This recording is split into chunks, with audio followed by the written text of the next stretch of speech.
Hey, everybody, and welcome back to another edition of the Migraine Mentors minicast with your hosts, the Migraine Mentors. Once again, I'm your host, Dr. Erik Reis, and I'm here with my esteemed colleague, Dr. Thompson Maesaka. Dr. Maesaka, how are we doing today? I'm doing great, man.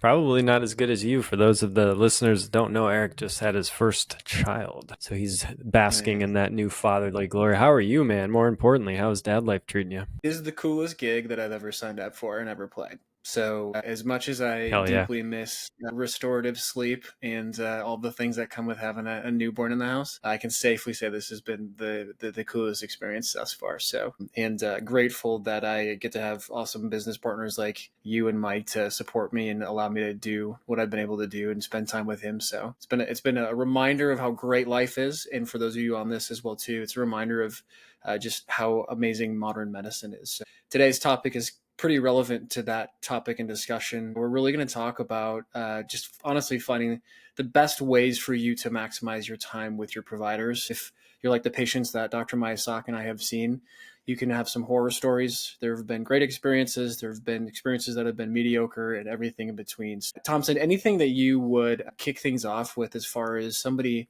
wanting to essentially find like tactics and tools to maximize their time when they're with their provider? I think this is just a relevant topic for anybody in any condition, but especially for migraine patients. Yeah, I agree. And I think first and foremost, to answer that, the fact that most people, what was the stat you mentioned earlier, Erik? I think it's like 15.4 minutes or something is the average time people have with their doctor. So you have to make those minutes count. And in order to do so, having some sort of prepackaged strategies can be a helpful way to make sure you get the most out of that time and make sure that they don't take the time and just run with it and leave you with so many questions and nothing but a prescription, because that can happen. You can get steamrolled. So I would say the first thing, just based on the many stories I've heard from patients, is bring somebody with you that can objectively help you determine, one, was that helpful, first of all, but second, if they do end up putting you in sort of a like medical gaslighting situation, which is something that can happen, they can help you validate afterwards and help mitigate some of that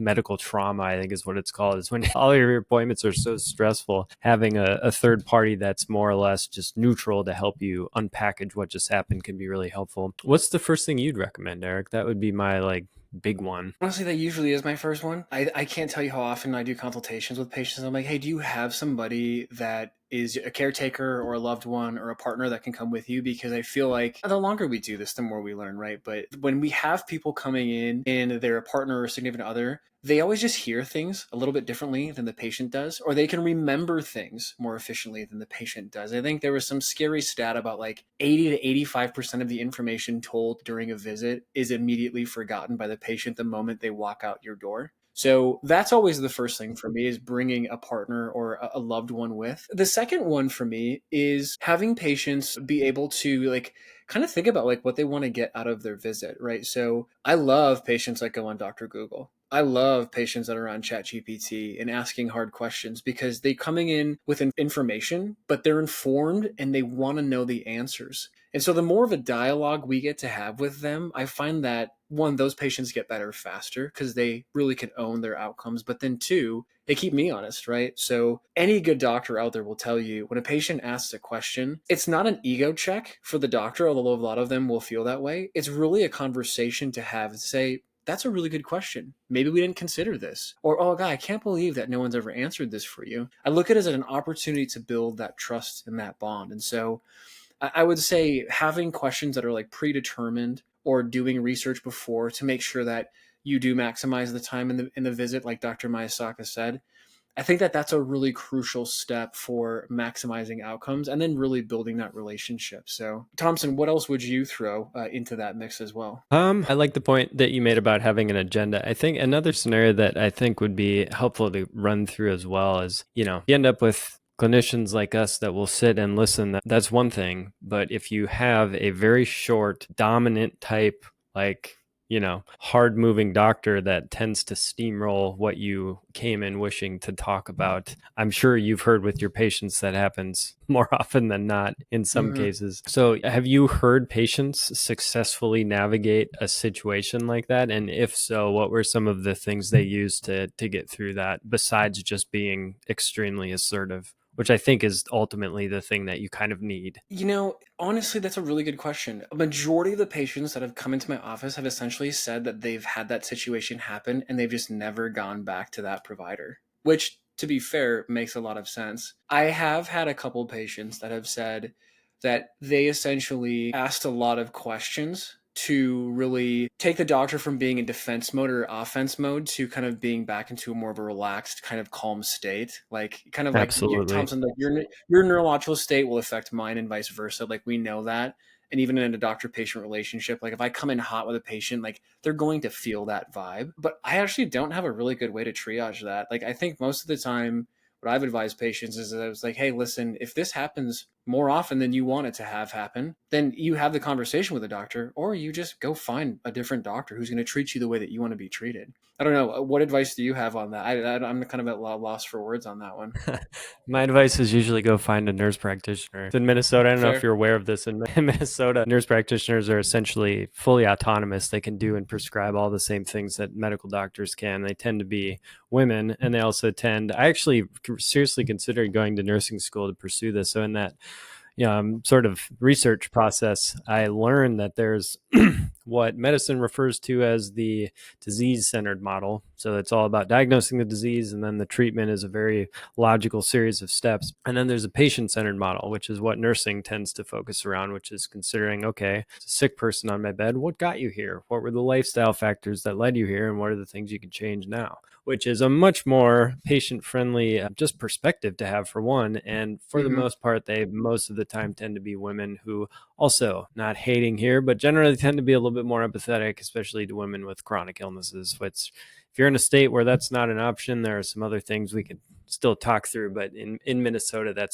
we have a couple really good partners that we work with that, yeah, it's a much more migraine friendly model, in my opinion. Yeah, they can be a game changer too, because especially with nurse practitioners, they can do injections, they can draw blood. I mean, they can put you on scripts, they can take you off of them. They can really manage, your care in a very integrative way. And a lot of them are gravitating towards like the functional kind of treatments, right? So whether it's functional neurology, functional medicine, functional rehabilitation, it's the combination of optimizing your capacity. So that's a really big deal. Thompson, question for you, I guess, that I think would be relevant for this discussion is like, when you're going in as a doctor, when you're going into a conversation like with a new patient, like what are tactics and things that you're having on like top of mind to make sure that you do to allow that patient to feel like they're welcomed, they're heard, that they're accepted? Because I think patients have their perspective on one side, but hearing from a provider can also kind of give them a different sense of the psychology. So like, how do you prep yourself for that? I don't really. I go into it with the full intention of selflessly just listening. I feel like that's incredibly therapeutic in a doctor-patient relationship, for them to genuinely feel like you just listened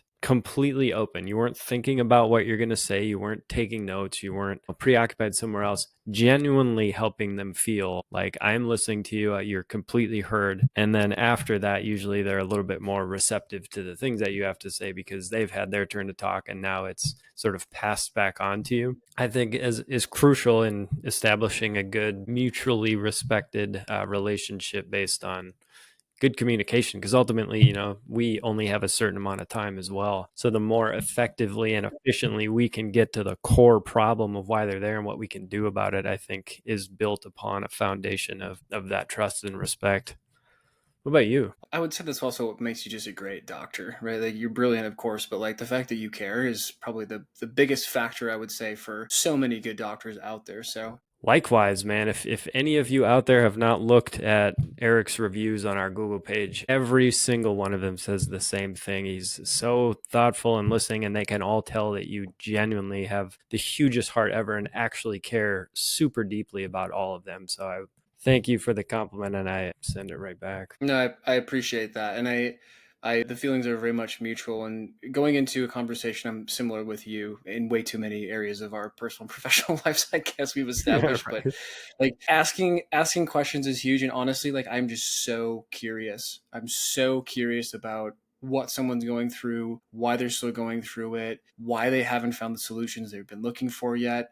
I'm curious almost to a fault of just really wanting to dig as deep as I can in that. And so, I've just found that a lot of patients haven't gotten that experience, unfortunately. So, Thompson, with all of that said, what is a ending message that you would like to leave to our viewers and subscribers about this topic, and more importantly, too, where they can find some solutions for this type of care? Yeah, I would say going back to the initial conversation, I think the short-term discomfort of firing as many doctors as you need to until you find one that works perfectly for you is worth the investment long-term. It's really the overarching goal here is if they're not working for you, find someone that meets your needs and remember that they work for you. It's going to seem like it's the other way around, but you hire them, you pay them, so you get to choose who it is. No, that's brilliant. That is literally probably the best summary of what we can tell you is you are in the driver's seat and this is your health, this is your journey. You get to choose who comes to guide you, be the hero along that journey, come play a role. And if you don't like them, some people come and go for a reason, just like personal professional relationships. Same thing for your doctors too. So